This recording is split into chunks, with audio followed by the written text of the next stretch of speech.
Yes. അപ്പൊ എല്ലാവരും സന്തോഷം സമാധാനം ഒന്ന് പതുക്കെ വരാൻ തുടങ്ങിയെന്നാണ് പ്രതീക്ഷ. അപ്പൊ എന്തായാലും ദൈവം അനുഗ്രഹിക്കട്ടെ. അപ്പൊ ഞാൻ എൻ്റെ അടുത്ത ഭാഗത്തേക്ക് ഞാൻ കടക്കാണ്.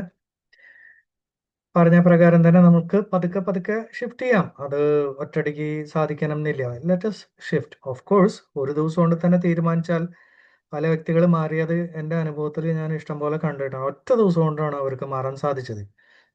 അപ്പൊ എനിക്ക് കുറച്ച് നേരം കിട്ടണം, എനിക്ക് സമയം കിട്ടണം എന്ന് പറയുന്ന ആൾക്കാരുടെ പ്രശ്നം എന്താ വെച്ചാൽ അത് ആക്ച്വലി അവര് വീക്കാണ്. അവര് ഡിസിഷൻ എടുക്കണേന്ന് അവർ എസ്കേപ്പ് ചെയ്യണമെന്ന് മാത്രമേ ഉള്ളൂ.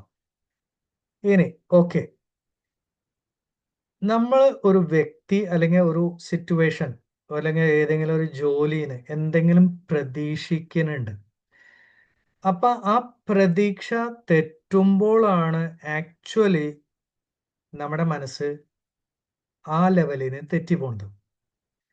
ഞാൻ ആഗ്രഹിക്കുന്ന പ്രകാരം ഒരു കാര്യം നടന്നിട്ടില്ലെങ്കിൽ 100% ഞാൻ എന്താ പറയണ, ആ കാരണം കൊണ്ടാണ് എനിക്ക് ഈ പ്രശ്നം ഉണ്ടായത്, അല്ലെങ്കിൽ ഞാൻ ഇന്ന് റിയാക്ട് ചെയ്യുന്നതിന്റെ കാരണം.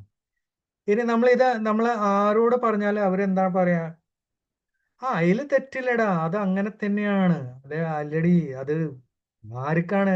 നിന്റെ സ്ഥാനത്ത് ഞാനായിരുന്നെങ്കിൽ ഒരു പക്ഷെ ഇതിനേക്കാളും മോശമായിട്ടേ ഞാൻ റിയാക്ട് ചെയ്യുള്ളൂ. അങ്ങനെയുള്ള കാരണങ്ങൾ കേട്ട് കഴിഞ്ഞാൽ നമ്മൾ ഒന്നുകൂടെ ഹാപ്പി ആയി. പക്ഷെ റിയാലിറ്റി അതല്ല. റിയാലിറ്റി എന്താ വെച്ചാൽ ആ കാര്യങ്ങൾ നമ്മൾ കറക്റ്റായിട്ട് അസസ് ചെയ്തില്ലെങ്കിൽ അത് നമുക്ക് 100% നമുക്ക് ബുദ്ധിമുട്ടുണ്ടാക്കും. അപ്പൊ ഇവിടെ ഒരു കാര്യം മാത്രം നമ്മൾ മനസ്സിലാക്കണം. പ്രകൃതി നാളെ മഴ പെയ്യോ ഇല്ലേ, എന്താണ് എന്താ ഗ്യാരണ്ടി? നമുക്ക് വെതർ റിപ്പോർട്ട് കാര്യങ്ങളൊക്കെ നോക്കാം, വന്നാൽ പോലും തെറ്റാറില്ലേ? ട്രെയിന് ഇന്ന സമയത്ത് എത്തും എന്ന് എന്താ ഗ്യാരണ്ടി?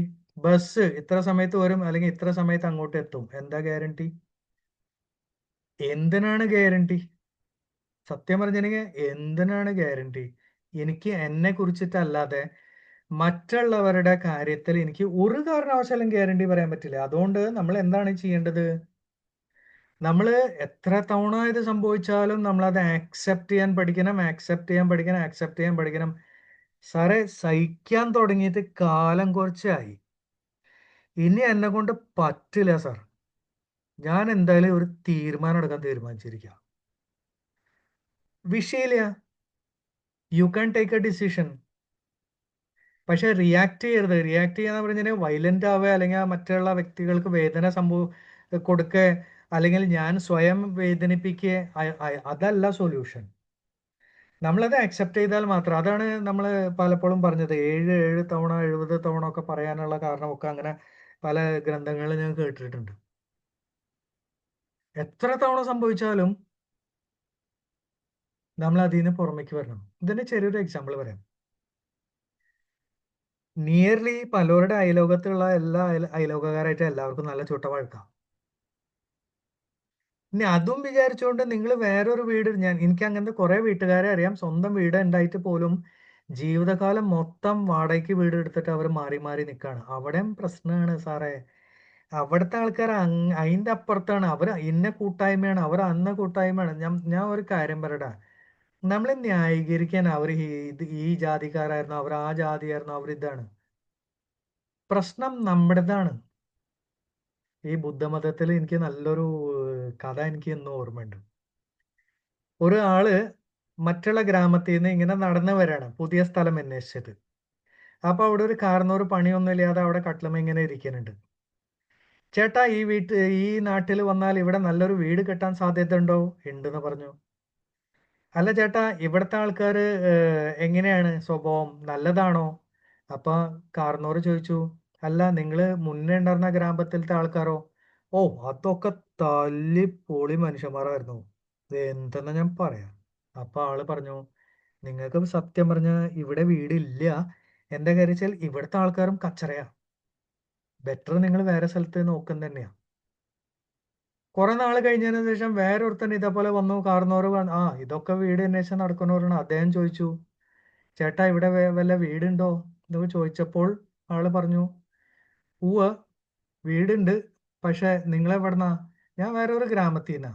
എന്റെ അവിടുത്തെ പ്രശ്നം? അവിടെ ഒരു പ്രശ്നമില്ല, എനിക്ക് സാഹചര്യങ്ങൾ കാരണം കൊണ്ട് ഞാൻ മാറി വന്നതാ. നല്ല ആൾക്കാരായിരുന്നു. സാറേ നിങ്ങൾക്ക് പറ്റിയ സ്ഥലമാണ്, ഇവിടെ തന്നെ താമസിച്ചോളൂ.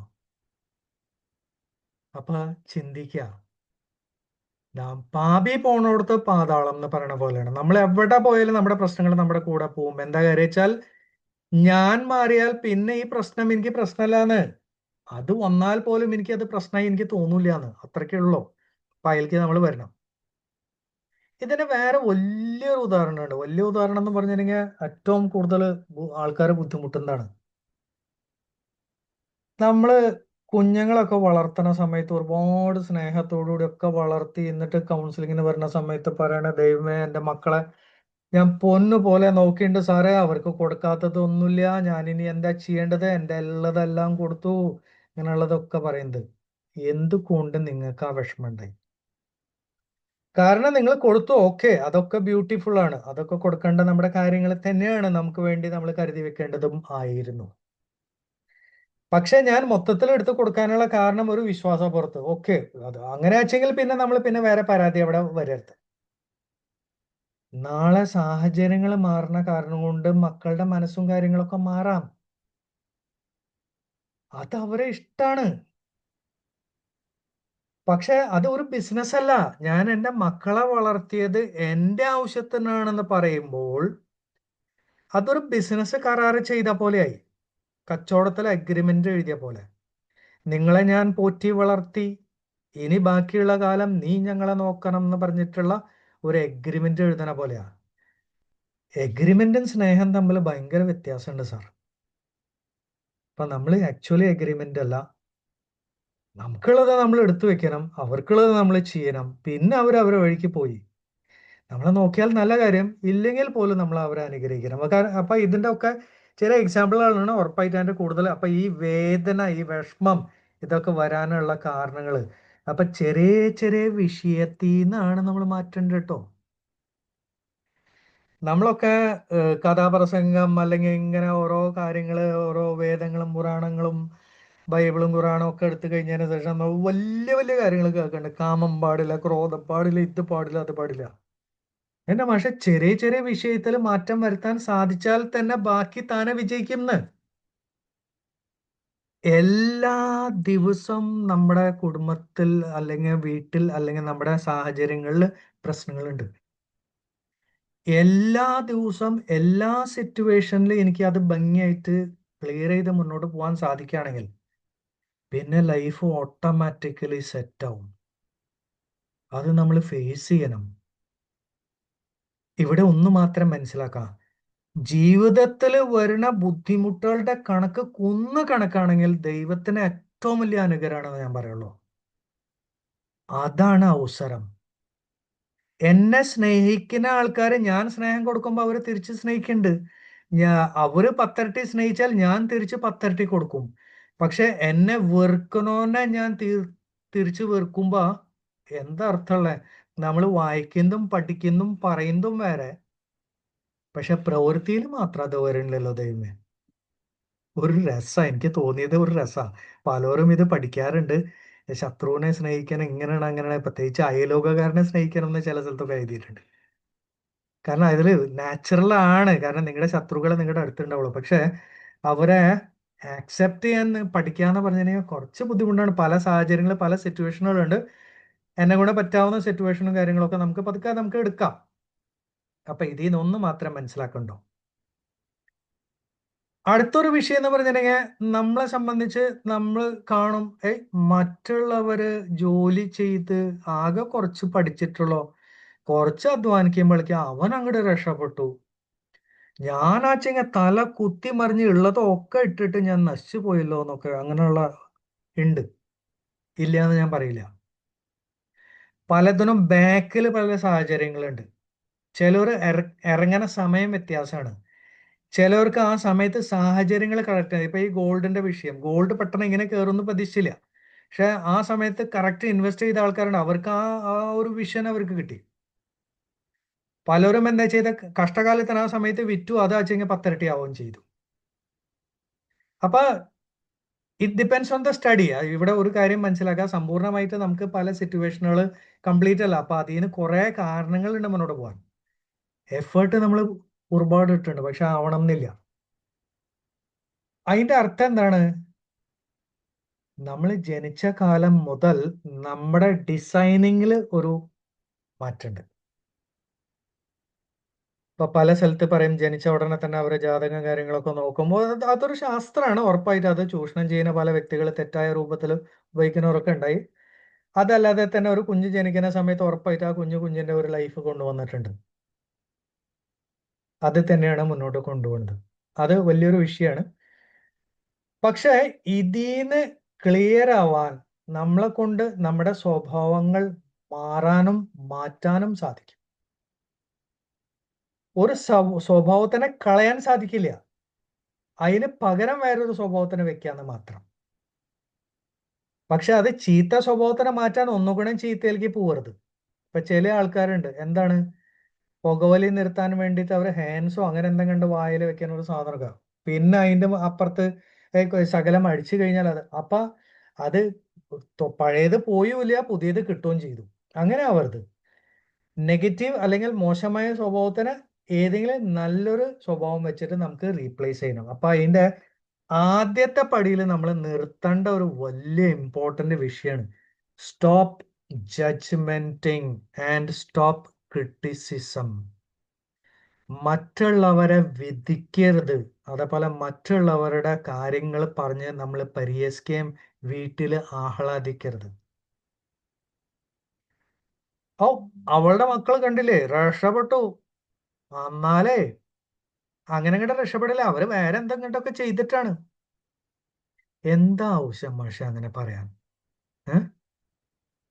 ഓ, അയാള് കണ്ടില്ലേ, അയാള് ഇങ്ങനെ കോടി കാറൊക്കെ മേടിച്ച്, വെറുതെ ഒന്നല്ല, പാട്ട കാറൊക്കെ മേടിച്ചിരിക്കുന്ന അയാളുടെ ഒരു ഡ്രസ്സ്, അതൊക്കെ തരികിടാണ്. ആ മനുഷ്യൻ കാണാൻ മാത്രമേ ഉള്ളൂ, പുറമേ ഉള്ളിന്നൊക്കെ താനി പോക്കാണെന്നൊക്കെ. എന്താ, എന്തിനു വേണ്ടിയിട്ടാണ് നമ്മൾ ഇത് പറയുന്നത്?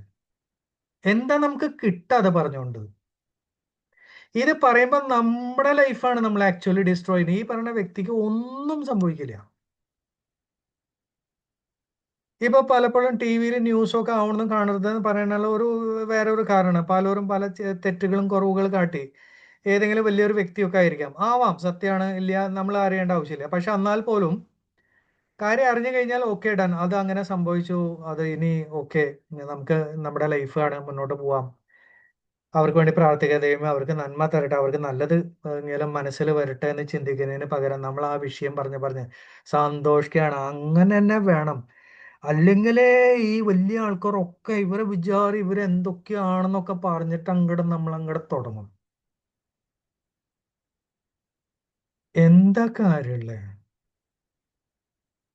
ഇനി ഒരു കുറ്റം ഒരു വ്യക്തി, അല്ലെങ്കിൽ ഇപ്പൊ നമ്മൾ ടി വിയിൽ കാണുന്ന ചില വിഷയങ്ങൾ, ഒരു വ്യക്തി ഒരു ചെയ്ത കുറ്റകൃത്യം കാലങ്ങളോളം ആരും അറിഞ്ഞിട്ടില്ല, പക്ഷെ കുറെ കാലം കഴിഞ്ഞതിന് ശേഷം ഒരു വ്യക്തി അത് കുത്തിപ്പൊക്കുകയാണെങ്കിൽ 100% കുത്തിപ്പൊക്കിയ വ്യക്തിക്കും അതിലെന്തോ താല്പര്യമുണ്ട്, എന്തോ കാര്യങ്ങൾ തെറ്റായ വന്നപ്പോൾ അവരെ താല്പര്യങ്ങൾ വരാണ്ട് വന്നപ്പോൾ അത് ചെളി തെറിപ്പിക്കുകയും കാര്യങ്ങളൊക്കെ ചെയ്തത്. എല്ലായിടത്തും ഉണ്ട് പ്രശ്നങ്ങൾ. അപ്പൊ നമ്മൾ മറ്റുള്ള കാര്യത്തിൽ ഇടപെടുമ്പോൾ ആക്ച്വലി എന്താ സംഭവിക്കുന്നത് മനസ്സിലാക്കുക. സിമ്പിൾ ആയിട്ട് ഞാൻ പറയാം. എക്സ് എന്ന് പറയുന്ന ഒരു വ്യക്തി അധ്വാനിച്ച് ഒരു പക്ഷെ നല്ലൊരു ലെവലിലേക്ക് എത്തി, വീടും കുടുംബം പണം എല്ലാം നല്ലൊരു ഹൈ ലെവലിലേക്ക് എത്തി. നമുക്ക് അയാൾ എങ്ങനെയാണ് രക്ഷപ്പെട്ടതെന്ന് അറിയില്ല. പക്ഷെ നമ്മൾ അറിയാത്ത കാരണം കൊണ്ട് നമ്മൾ പറഞ്ഞു ഒരു കാരണവശാലും അങ്ങനെ നോർമലി രക്ഷപ്പെടാൻ പറ്റില്ല, ഉറപ്പായിട്ട് അവിടെ അതിന്റെ പിന്നിലെ ഒരു തരികിടയുണ്ട്. ഇത് പറയുമ്പോൾ നമ്മൾ ആരെ പരിഹസിക്കുന്നോ, പ്രകൃതിയിൽ ഒരു എനർജി ഉണ്ട്, ഒരു ഐശ്വര്യം എന്ന് പറയുന്ന ഒരു എനർജി ഉണ്ട്, ഒരു സാമ്പത്തികം ഉണ്ടാവാനുള്ള ഒരു എനർജി ഉണ്ട്. ആ എനർജി, ആ ഐശ്വര്യം, ആ അനുഗ്രഹത്തിനെയാണ് ഞാൻ പരിഹസിക്കുന്നത്. ഒരുപക്ഷെ ദൈവത്തിന്റെ ഒരു പദ്ധതിയായിരുന്നു, അതിനെയാണ് ഞാൻ പരിഹസിക്കുന്നത്. അപ്പൊ എന്താ ഉണ്ടാവാന്നറിയോ?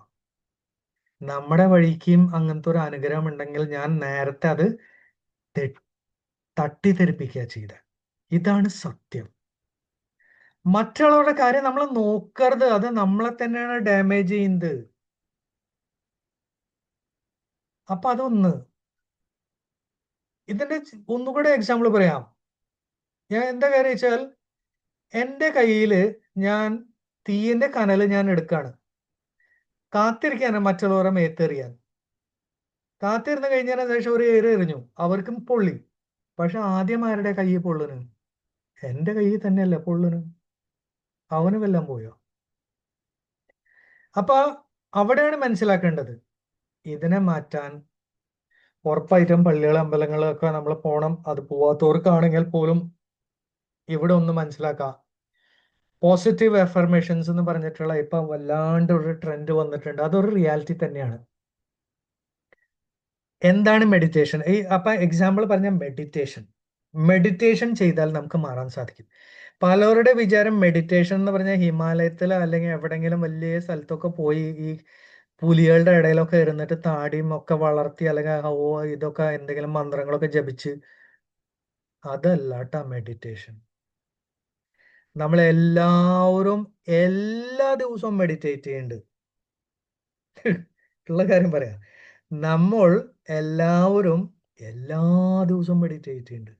എക്സാമ്പിൾ, ഞാനൊന്ന് രക്ഷപ്പെടില്ല ചേട്ടാ, ഓ ജീവിതം തന്നെ ഒരു പട്ടിയാക്കിയ പോലെയാണ്, ഇങ്ങനെ പോണു, എന്താ ചെയ്യാ, എങ്ങനെയുണ്ടോ, എന്ത് ചെയ്യാനാ ചേട്ടാ, ഇങ്ങനെ പോണു എന്നാണ് പലരും പറയാം. ഒന്ന് ശ്രദ്ധിച്ച് നോക്കേണ്ട, ഒരുവിധം എല്ലാവരും എന്താ പറയാ, ഇങ്ങനെ പോണു മനുഷ്യ, സൂപ്പറായിട്ട് പോണൂന്ന് ഒരിക്കലും പറയില്ല. അതിന്റെ അർത്ഥം എന്താണ്? ഞാൻ റെഗുലർലി പോവാണ്, ഞാൻ ഒരിക്കലും രക്ഷപ്പെടില്ല, ഞാൻ ഒന്നുമില്ലാത്തവനാണ്, എന്നെ ആരും ഇഷ്ടപ്പെടില്ല, ഞാൻ ഇല്ലാത്തവനാണ്, എന്നെ കൊണ്ട് പഠിക്കാൻ പറ്റില്ല, എന്നെ കൊണ്ട് പറ്റില്ല, ഞാൻ പാവാണ്, എനിക്കൊന്നും ബിസിനസ്സിൽ വിജയിക്കാൻ പറ്റില്ല. ഉറപ്പായിട്ടും ബിസിനസ്സിൽ വിജയിച്ച മെയിൻ ആൾക്കാർ ആരും പണക്കാരായിരുന്നില്ല. ഇപ്പൊ അംബാനിന്റെ കാർന്ന് ഒരു പെട്രോൾ പമ്പിൽ പാവം ആ ചെക്കൻ, അവന്റെ സ്വപ്നമാണ് ഇന്നത്തെ അംബാനി ഗ്രൂപ്പ്. റേമണ്ട്സിന്റെ അദ്ദേഹം ഇതേപോലെ ചെറിയൊരു മില്ലിൽ ജോലി ചെയ്യാൻ വന്നത്, അതാണ് അദ്ദേഹത്തിന്റെ ഇന്നത്തെ സാമ്രാജ്യം, സിംഗാനിയ ഗ്രൂപ്പ്. ഞാൻ പണ്ട് ഹോസ്പിറ്റലിൽ വർക്ക് ചെയ്തത്, ആ പാവം ആ ഡിസ്പെൻസറിയിൽ ചെറിയൊരു ജോലിയായിരുന്നു, പെട്ടെന്ന് ഡിസ്പെൻസറി പൂട്ടേണ്ടി വന്നപ്പോൾ ആള് പറഞ്ഞു എനിക്കത് നടത്താൻ കിട്ടായിരുന്നെങ്കിൽ നല്ലതായിരുന്നു. ആയിക്കോട്ടെ എന്ന് പറഞ്ഞു. ദൈവം അനുഗ്രഹിച്ച് അത് പതുക്കെ പതുക്കെ വലുതായി ഇന്ന് ഹോസ്പിറ്റലിന്റെ ചെയിനുകളായി മാറിയിരിക്കാത്. It is upon us. ഒന്നും വേണ്ട, നിമിഷങ്ങൾ മതി. പക്ഷേ എവിടെയാണ് മാറ്റം വരേണ്ടത്? ഞാൻ എന്നോട് തന്നെ പറയണം, I am excellent, I can. കുടി നിർത്താൻ ആഗ്രഹിക്കുകയാണ് എല്ലാവരും, എന്താ പറയാന്നറിയോ? ഞാൻ ഇനി കുടി നിർത്താൻ പോവാ, ഞാൻ നാളെ മുതൽ നിർത്തി, അപ്പൊ ഇതാണ് നമ്മൾ പറയുന്നത്. അതിന് പകരം എന്താണ് പറയേണ്ടത്?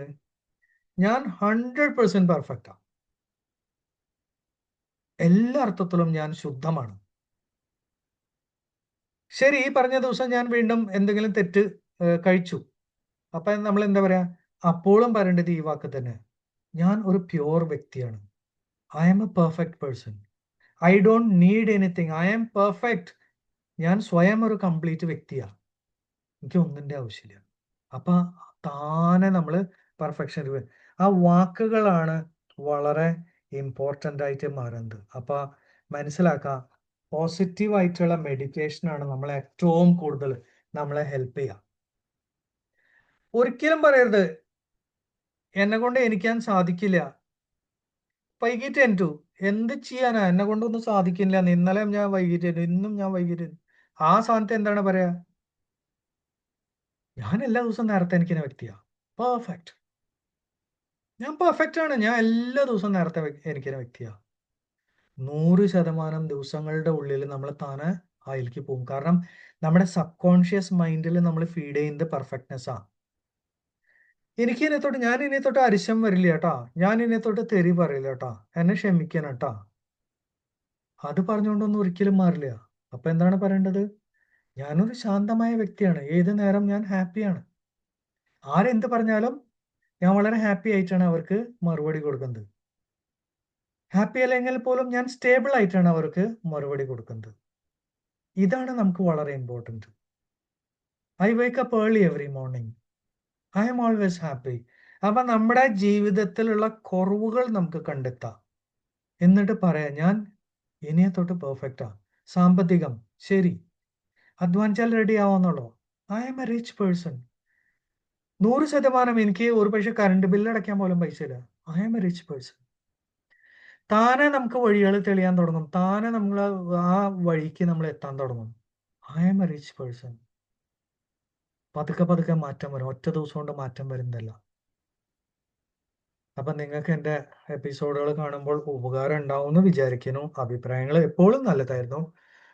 100% നിങ്ങൾക്ക് നന്മ വരട്ടെ. കാരണം ഞാൻ സ്വയം എൻ്റെ ജീവിതത്തിൽ അനേക സാഹചര്യങ്ങൾ നേരിട്ട വ്യക്തി തന്നെയാണ്. 24 വർഷം ആത്മീയ മേഖലയിൽ തന്നെയാണ്. Even though I am working as a scientist, ഒരു സയന്റിസ്റ്റ് ആയിട്ടാണ് ഞാൻ പ്രവർത്തിക്കുന്നത്.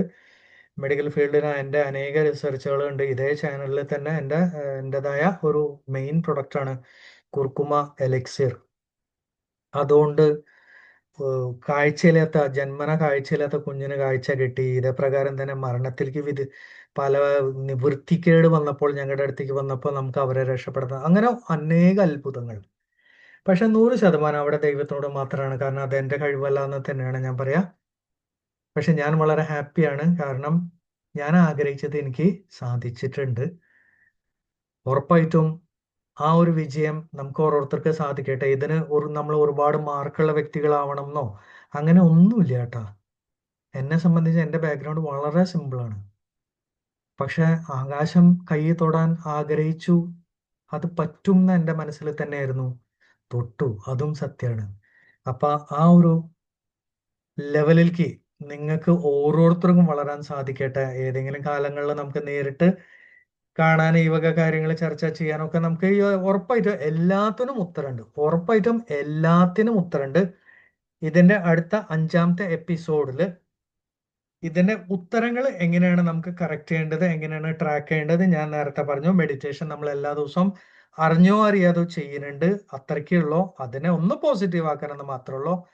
അപ്പൊ ആ പോസിറ്റീവ് ആക്കുന്നതോടുകൂടി നമ്മുടെ ജീവിതം നമുക്ക് മാറാൻ സാധിക്കും, മാറ്റാൻ സാധിക്കും. മാറ്റിയൊരു ആയിരക്കണക്കിനുണ്ട്.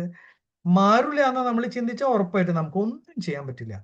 ഞാൻ മാറില്ല, ഉറക്കം നടിക്കുന്നവനെ എനിപ്പിക്കാൻ പറ്റില്ല, പക്ഷെ യഥാർത്ഥം ഉറങ്ങുന്നവനെ എനിപ്പിക്കാൻ പറ്റും എന്ന് പറയുന്നത് വലിയൊരു സത്യമാണെന്ന് പറഞ്ഞുകൊണ്ട് ദൈവം നിങ്ങളെ അനുഗ്രഹിക്കട്ടെ. എല്ലാം ഐശ്വര്യം എല്ലാം നിങ്ങളുടെ കുടുംബങ്ങളോട് നല്ല രീതിയിൽ വരട്ടെ. മക്കളൊക്കെ നല്ല ലെവലിൽ വളരാനും ഈ ലോകത്തിന് മാതൃകയായി മാറാൻ എല്ലാ കുടുംബങ്ങൾക്കും സാധിക്കട്ടെ എന്ന് പറഞ്ഞുകൊണ്ട് എൻ്റെ വാക്കുകൾ നിർത്തുന്നു. നന്ദി, നമസ്കാരം.